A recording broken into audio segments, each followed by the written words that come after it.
Boa noite! Já tem gente chegando por aqui. Assunto muito interessante nessa live 21, hein? 21ª semana, juntinho, segunda-feira, às 21h30. Retomamos o nosso encontro. Boa noite, Érica, Pedro, Karina. Quem mais entrou aqui? Deixa eu ver. Carpegiani. Quem que é o Carpegiani? Isabelle, Lígia, vamos chegando, o pessoal está sendo avisado que a live está começando. Ai, que bom, Pedro, acho que já começamos bem o ano, que gostoso. Só parei semana passada, porque clima de ano novo, né? Mas vamos lá, vamos direto para o nosso encontro hoje. Peraí, caiu um papel meu aqui. Gi chegando por aqui. Vamos ver se mais gente vai entrando. É Roberta. Vamos dizendo oi. Conta pra mim quem que tá aqui pela primeira vez. Quem que recebeu convite ou convocação de alguém para estar por aqui. Tem gente que já é parceiro de tempos, hein? Quem entrou aqui do Cuidado Natural? Roberta. Boa noite, gente. Bom, uso das telas, né, pelas crianças. Ai, uso excessivo das telas pelas crianças. Então, bora pro tema, vamos conversar sobre isso. Uso excessivo das telas pelas crianças e as consequências desse uso excessivo. Nós não vamos falar que as telas só trazem malefícios? Claro que não, né? São crianças que já nasceram numa geração assim dos nativos digitais. Já nasceram ultra conectados, num mundo globalizado. Já nasceram num tempo em que assim as informações estão a um clique. Basta um clique e a gente acessa as informações. Já nasceram em uma geração em que a gente está aqui, ó, por aqui, trocando informações de maneira acessível, de maneira expandida, né? Isso aqui que nós estamos fazendo agora é fruto dessa tecnologia que é maravilhosa, sim, tem aspectos importantíssimos e de grande valor, né? Então nós não vamos desconsiderar esse aspecto. No entanto, essas crianças que já nasceram nesse universo, elas nem precisaram se adaptar, né? Como nós precisamos nos adaptar a esse universo ultra conectado. As crianças não. Elas já nasceram, tem até algumas propagandas que mostram isso. Me lembro de uma em que o nenê nascia assim e ele já estava rolando a tela do celular. Então é verdade que elas têm uma vantagem em relação a nós. No entanto, também há um perigo aí, né? Porque como elas já nasceram imersas nesse universo, é como se ele fosse natural. Mas ele pode ser natural do aspecto do contexto em que elas já nasceram aí dentro desse universo. No entanto, gente, veja só, nós não deixamos de ser humanos. Nós somos humanos, as crianças são bebês humanas, são filhotes de humanas. E o que um ser humano precisa para se desenvolver? Precisa de convívio social. Nós não podemos desconsiderar a nossa humanidade só porque a tecnologia está aí. Claro, existem os robôs, existem as informações robotizadas, é verdade. No entanto, a gente precisa considerar que as crianças bem pequenas são humanas. A gente precisa partir desse princípio para então lembrar do que um ser humano precisa para se desenvolver. Será que ele precisa ficar grudado na tela? O ser humano precisa ficar grudado na tela para se desenvolver? Às vezes a gente tem até essa ilusão, né? Porque como as informações estão disponíveis por detrás da tela, a sensação é que então a construção do conhecimento vai se dar através do contato, mas não é. Até porque as crianças bem pequenas, elas não estão buscando informações, elas estão se distraindo o tempo todo do mundo real, né? Mergulhadas no mundo virtual. E isso causa consequência, não há como dizer que não. né? Quais são essas consequências? Para isso que eu estou fazendo essa live hoje, para a gente se alertar para quais são as consequências do uso excessivo de telas. As crianças desde muito cedo estão acessando as telas. A gente tem visto assim, com muita frequência consequências que chegam nas escolas, que chegam nos contextos sociais, né? Porque são crianças que, no geral, quando têm muito acesso à tela, elas têm baixa competência social, elas desenvolvem baixa competência social, então interagem pouco, têm interações empobrecidas, não sabem brincar, não sabem observar as expressões faciais. Tem algumas pesquisas que vêm dizendo que crianças que não conseguem identificar, reconhecer expressões faciais humanas, reais, é muito preocupante. Então, como eu já disse, dificuldade de interação social, dificuldade de aprendizado, por isso que eu disse que chega também no contexto da escola, dificuldade com leitura, muitas crianças que estão sendo diagnosticadas, algumas equivocadamente, essa é verdade, mas muitos diagnósticos de transtorno, de déficit de atenção e hiperatividade, transtorno opositor desafiador, transtorno de ansiedade, depressão, tendência ao suicídio, sim, crianças, adolescentes, baixíssima tolerância à frustração. Pequenas frustrações representam grande sofrimento para algumas crianças, irritabilidade, impaciência, desejo desenfreado por uma satisfação imediata de um desejo, desejos muito mirabolantes, porque, claro, nós somos seres desejantes e vocês já me ouviram falar sobre isso, né? Mas alguns desejos e algumas sensações, né, que a criança dá a impressão que ela vai morrer se não tiver um desejo ali atendido. Então, essa baixa tolerância, né, à frustração. E aí, uma ansiedade que está se configurando, gente, uma ansiedade que os especialistas têm nomeado de ansiedade pela recompensa imediata. Ansiedade do retorno imediato, porque as telas, né, elas dão um retorno imediato. A pessoa clica e aí recebe um estímulo visual, um estímulo sonoro intenso e de controle, assim, né? Então a criança clica lá, arrasta para cá, faz algum joguinho e aquele estímulo vem de volta, né? Então esse ritmo completamente acelerado, né, dos jogos, dos desenhos animados, de tudo aquilo que as crianças acessam nas telas, eles tentam trazer então para a vida real esse mesmo ritmo. E aí encontra um mundo real que é contraditório, que é lento, que não atende todas as expectativas e desejos, né? Que ele não é tão confortável quanto o mundo virtual.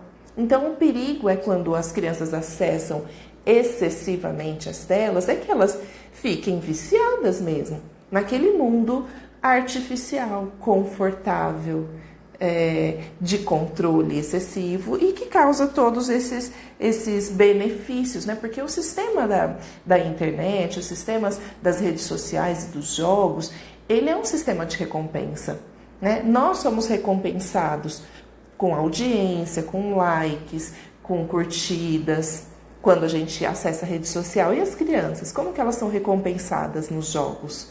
Tem parabéns, tem estrelinha, ganha vida, ganha ponto. E esse sistema de recompensa, ele é viciante mesmo, né? E ele é altamente estimulante.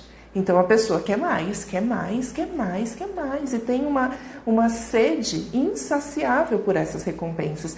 Então o porquê que as crianças ficam tão ligadas e grudadas na tela? Justamente buscando essa recompensa. Tem alguns especialistas dizendo que algumas crianças têm desenvolvido aquilo que, de maneira assim, coloquial, tem se dito de autismo virtual. Olha isso, autismo virtual. São comportamentos que se assemelham àqueles das crianças que estão dentro do espectro autista. Dificuldade de estabelecer vínculo social, um afastamento realmente das relações. Então, olha o quanto isso é grave. Algumas crianças chegam aos consultórios dos psicólogos, dos psiquiatras infantis, dos neurologistas, dos neuropediatras e são diagnosticadas como autistas, mas que na verdade pode ser excesso de tela. Então veja, olha, tem bebês, como eu estava dizendo antes, bebês muito pequenininhos que acessam as telas, certo? Assim, com certeza vocês já viram ou mesmo já proporcionaram para as crianças, porque nós também, né, recebemos essas crianças nesse contexto interconectado e a gente entende que isso é natural. É natural pegar um celular e colocar na frente do rosto da criança enquanto ela come, para que ela se distraia e engula o alimento. Então, às vezes a gente faz isso na introdução alimentar, às vezes a gente faz isso durante um ambiente social, de convívio social, e a gente modeliza. Bom, eu vou num restaurante e como é que essa criança está naquele restaurante? Qual é a mensagem do contexto social? Papai, mamãe e filhinhos no celular, cada um no seu celular. Bebês no tablet, crianças no tablet, no iPad e os pais nos celulares. Então, bom, parece que esse é um modelo social. Como a gente pode exigir que as crianças tenham habilidades e competências sociais se esse é o contexto onde elas estão inseridas? Então a gente vê espaços para que a criança fique quietinha, para que os adultos tenham possibilidade de interagir, então as crianças ficam ali no celular. E eu não estou falando isso a título de julgamento, eu estou falando como especialista da educação. Né? E como especialista da educação, há que se ter uma criticidade a respeito. É gravíssimo, é muito perigoso. Nós estamos ensinando as nossas crianças a se afastarem do convívio social todas as vezes que elas estão com a gente e a gente não está com elas em relação a essas telas. Eu já presenciei um bebê muito pequenininho mamando numa mamadeira, numa idade ali menor de 1 ano, e ele, para receber o leitinho na mamadeira, tinha uma tela. Era um TT, né? Era um TT mamadeira e aquela tela para que ele parasse. E ele ficava vidrado mesmo, né? Então esses olhos vidrados são muito assustadores para crianças que são tão pequenas. Então o uso desenfreado das telas é que causa todos esses danos que eu descrevi até agora. E sim, a Lúcia está dizendo, é grave, é gravíssimo. E como eu estou dizendo, assim, especialistas têm se preocupado muito, têm pesquisado, têm se dedicado, têm sido objeto mesmo de estudo de especialistas da área da educação, da psicologia, da psiquiatria, da neuropediatria, né? Porque alguns especialistas dizem que tem causado danos, às vezes até irreversíveis no desenvolvimento infantil, quando as crianças são expostas desde tão cedo e por longas horas, por longos períodos em frente às telas. Se elas vão desenvolver algum transtorno ou não, não há como determinar, porque o desenvolvimento humano não é determinante. Os transtornos ou os comportamentos desafiadores, eles são reflexos, frutos de diversos fatores, mas esse é um fator que potencializa aquilo que já pode ser uma propensão. Então, se uma criança já tem uma propensão para desenvolver um transtorno opositor desafiador e ela está excessivamente frente às telas, ela pode apresentar sim esse transtorno. Então, um dos especialistas que eu li aqui para preparar a live para vocês, ele fala que mais do que 2 horas de tela vai causar um comprometimento ou um desajuste comportamental. Mais do que 2 horas, ele diz, já vai ocasionar uma alteração comportamental. Não dá para saber se é mais grave ou menos, né? Então, se uma irritabilidade, uma impaciência, uma intolerância à frustração, ou se aspectos que se assemelham ao autismo, que eles estão chamando de autismo virtual. Né? Não dá para saber.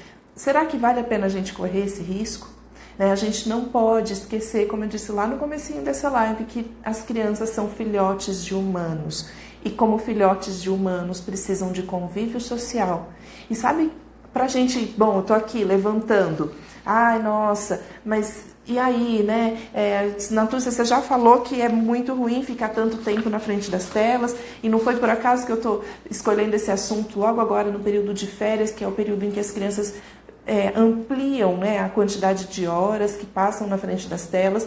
Então, para além de saber que não é bom, que não é saudável, que as crianças estão recebendo mensagens dos espaços sociais quando todos estão fixados nas telas, não só as crianças, mas também os adultos, isso tudo a gente já está sabendo. Ok, então a Adri perguntou quanto tempo, já respondi aí.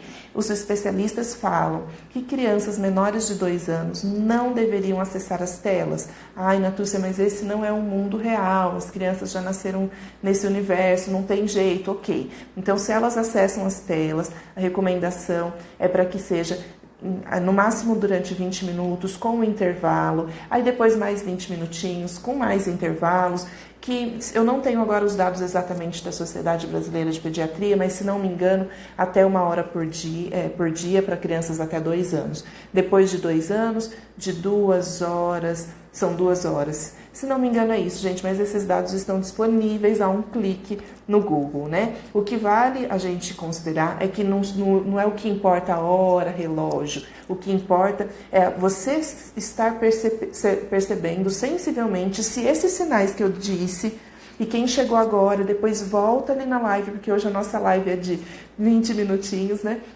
Então volta lá para identificar, será que esses sinais estão sendo percebidos por você, por sua família, em relação ao desenvolvimento da tua criança? E são sinais que às vezes a gente não liga diretamente ao uso excessivo das telas. Intolerância à frustração, falta de apetite, irritabilidade excessiva, né? Um desejo grande de buscar recompensa, enfim, às vezes você não vai ligar ao uso excessivo das telas. Então, por isso que eu estou aqui, para te alertar que tudo isso que você está percebendo como um desafio aí no seu ambiente familiar pode estar relacionado ao uso excessivo das telas. Então, estado de alerta para isso. O que fazer então? Vamos para o próximo ponto. O que fazer então? Percebi que minha criança está dando sinais de que o uso das telas, o acesso às telas está excessivo. Então, é preciso lembrar que aquilo que está assim desvalorizado no mundo atual, o brincar livre é o remédio para que as crianças saiam das telas.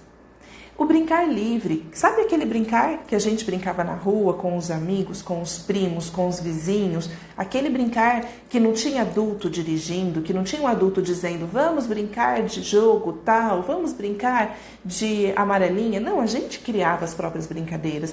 E quando a gente era bem pequenininho, pergunta para sua mãe, pergunta para sua avó, pergunta para os adultos que cuidaram de você. Natúcia, eu fiquei na escola. Bom, se você ficou na escola, você brincou. Se você ficou em casa com os familiares, pergunte para eles como é que eles cuidavam de você. Eu já perguntei para minha mãe como é que ela cuidava de 2 crianças bem pequenas. Eu e minha irmã, nós temos 2 anos de diferença e quando bebezinhos, como que cuidava? Ela disse que forrava um tapete no chão, muito parecido com a abordagem Pickler, intuitiva naquela época, claro. Forrava um tapetinho no chão, colocava uns brinquedinhos e a gente ficava ali brincando. E aí nós morávamos numa casa que era assim, contrapiso, então ela disse que colocava uns protetores um pouquinho mais fortes assim no joelhinho, porque a gente se arrastava para lá e para cá, ajoelhava, engatinhava, brincava por ali mesmo, ficava sempre sujo de terra, sempre brincando, desde bebezinho. Então, há que fazer, a gente precisa se ocupar desse processo de resgate. Como é que se cria criança? A gente busca tanto na internet, mas tem que buscar também na nossa ancestralidade. Como que as nossas famílias, como os nossos ancestrais criaram os seus filhotes. E vamos buscar isso, então, para a gente também ter pistas de como fazer com as nossas crianças. Porque tem algumas pessoas que entendem que vai dar um desespero, né? A criança, claro, pode até ser no começo, né? Pode a criança entrar num processo de abstinência. Ela está viciada em telas, tem que fazer um desmame. Essa é uma orientação, não adianta tirar de uma vez. Você vai tirando aos poucos, para que ela perceba, ao passo que você vai tirando o excesso de telas, você vai trazendo outras atividades prazerosas. No começo, algumas crianças, isso já aconteceu muito na Luz da Vida, agora na Viver Presente, Crianças que chegam até a escola sem saber brincar, não sabem o que fazer diante do tempo livre, do espaço livre, das interações livres. Não sabe o que fazer. Então, no começo, é possível que a gente tenha que modelizar como brinca, como se envolve com outras atividades que são prazerosas também, né? Porque as crianças precisam, na primeira infância, se deslocar, ter o corpo em movimento para que as aprendizagens aconteçam. Elas precisam vivenciar as experiências no convívio com outros seres humanos. Ai, Natúcia, mas lá em casa a criança é filha única. Não tem outra criança. Ok, essa é a realidade dela. As crianças são capazes de fazer de conta, de imaginar que tem outras crianças para brincar com elas ou outros personagens, dinossauro, leão, cavalo, árvore. Elas criam universos. Então a gente precisa confiar no brincar livre. A gente precisa criar condições para que o brincar livre aconteça.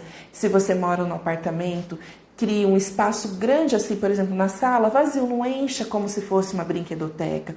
Talvez a gente tenha que fazer uma outra live para eu explicar mais assim especificamente sobre como organizar um espaço de brincar. Eu posso até me comprometer com vocês de, na semana que vem, falar sobre isso, né? Então, não vai dar tempo de eu explicar exatamente aqui agora, mas confia na tua intuição. Como é que você brincava? Como é que você gostava de brincar?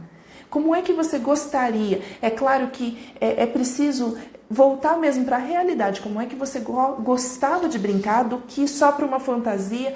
Como você gostaria que tivesse sido a tua infância? Para evitar aquelas projeções de eu tive uma infância tão pobrezinha, eu não tinha brinquedos, então eu gostaria tanto de ter brinquedos. Então eu vou proporcionar muitos brinquedos para os meus filhos.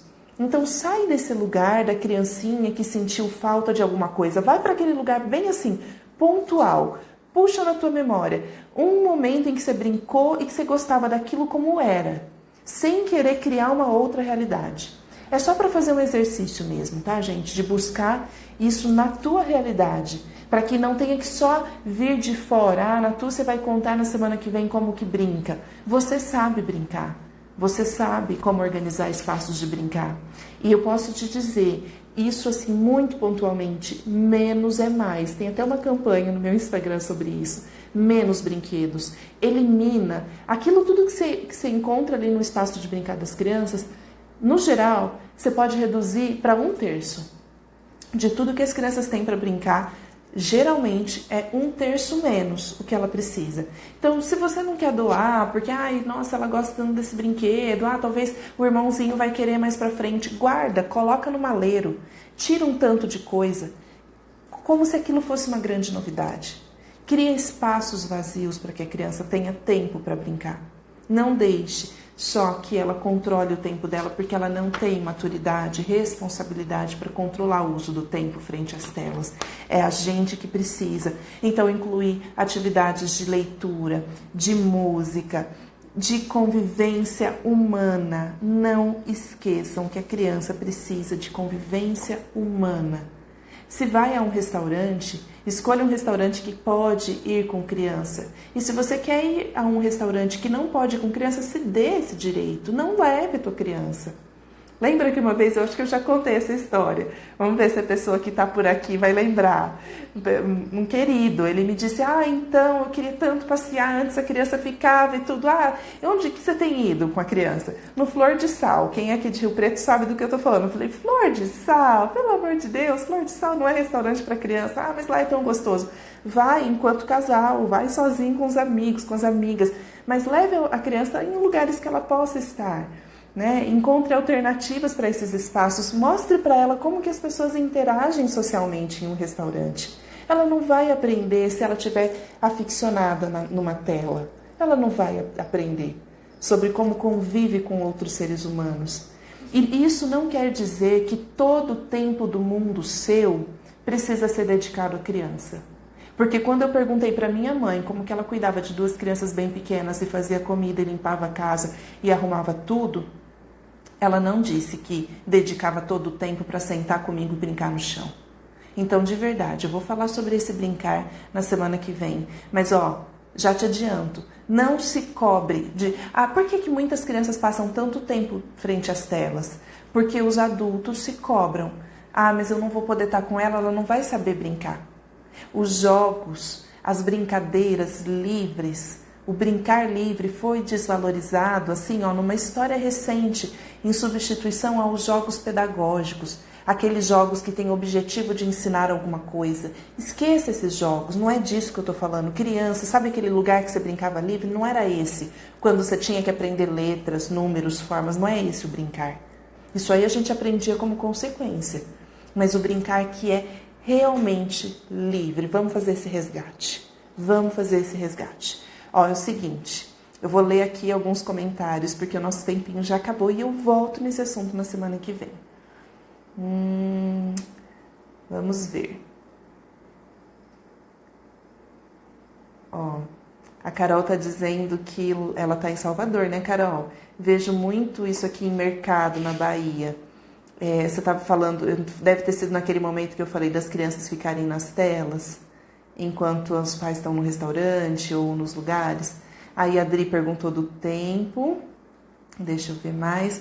Lúcia, sim, se de fato é até os 7 anos instalado no cérebro, nosso subconsciente, aquilo que é colocado dentro da gente, temos que policiar também o que assistem. Com certeza. O que as crianças assistem também é bastante preocupante. Carol está indicando um livro que se chama A Menina da Cabeça Quadrada, de Emília Nunes. Que legal. Boa indicação. Não conheço, Carol. Ana Flávia, o brincar heurístico também é maravilhoso. Legal, Ana. Então vou tocar nesse assunto na semana que vem, explicar para as pessoas que não são da área da educação o que é o brincar heurístico. Sim, faz muito sentido. Os meus utilizam e vejam que eles às vezes repetem certas atitudes. Certo. Quero uma live de ideias de brincar. E os pais nas férias brincamos o tempo todo juntos? Não precisa brincar o tempo todo junto, Diogo. As crianças precisam ser estimuladas, né, a brincar sozinhas também. Mas é bacana brincar com os pais, nem só uma coisa, nem só a outra. Faz de conta e imaginação é tudo. A gente só precisa confiar que as crianças são capazes de fazer de conta, né, Ana Flávia? A psique, deve ser psicóloga ou psiquiatra. Tentamos muito recompensar com brinquedos e tudo mais. Às vezes, o pouco tempo faz muito mal. É verdade. E compramos brinquedos e eles preferem as panelas. É verdade. Você tá vendo? Olha aí a sua intuição dizendo. O que a criança gosta de brincar? Tempo ocioso é fera para a criatividade, o Diogo está dizendo. Só precisam de atenção, o Fá está dizendo. Ai, que legal, gostei muito de ler aqui os comentários de vocês. Tempo de qualidade, isso, tempo de qualidade. Estipulo para o meu filho um dia sim e outro não para jogar no celular. Legal sua estratégia. E mesmo assim tenho notado impaciência. Então, vamos aproveitar esse período, né, de reflexão aqui após essa live. Olha lá, a Rô está dizendo que vai iniciar hoje mesmo. Isso aí, gente, coragem. Coragem para acreditar em você em primeiro lugar. Acreditar que você é capaz de saber quais são as necessidades da sua criança. Acreditar que a gente não é culpado desse contexto. As crianças nasceram nesse contexto e a gente se adaptou a ele. Nós não nascemos nesse universo ultra conectado, no mundo virtual, né? Porque quem dera que nós fôssemos ultra conectados em nós mesmos, né? A gente se adaptou a esse universo, a esse mundo virtual.